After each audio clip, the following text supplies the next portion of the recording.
Jeffrey, ano bang ginagawa mo? Stop it!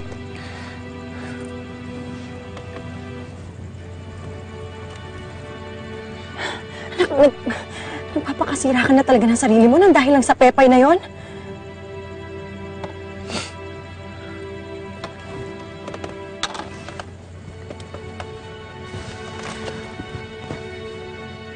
Wala akong magawa, Ma. Hindi ko alam kung nasan sila. Magkasama sila ni Inoy. Hindi ko alam kung anong ginagawa niya sa girlfriend ko. Hindi mo na siya girlfriend, Jeffrey.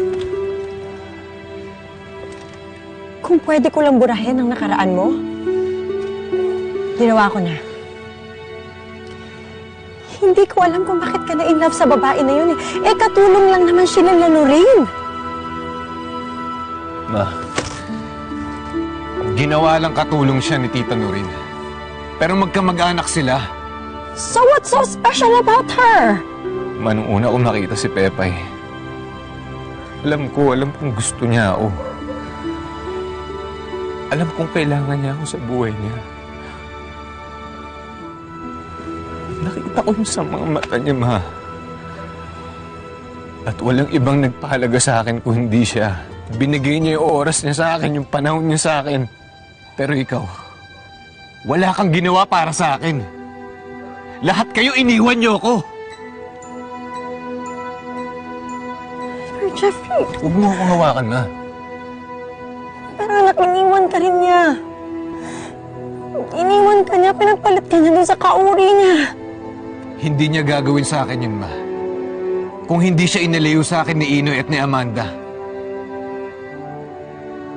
Makikita nila. Babawiin ko sa kanila si Pepay. Babawiin ko sa kanila si Pepay. Anak.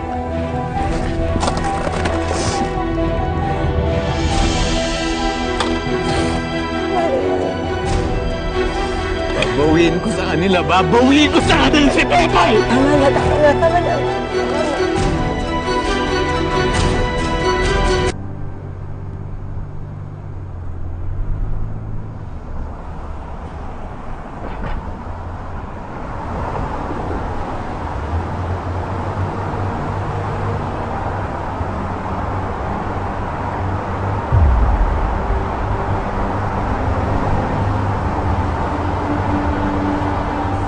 Sir, posibleng dito sila nagtatago. Ito lang hindi ko napuntahan.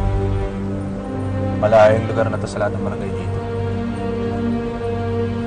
Matahimik pa. Sana nga nandito na si Pepay. Pero Rudy, nadala mo ba yung sinasabi ko? Opo, sir. Naka na.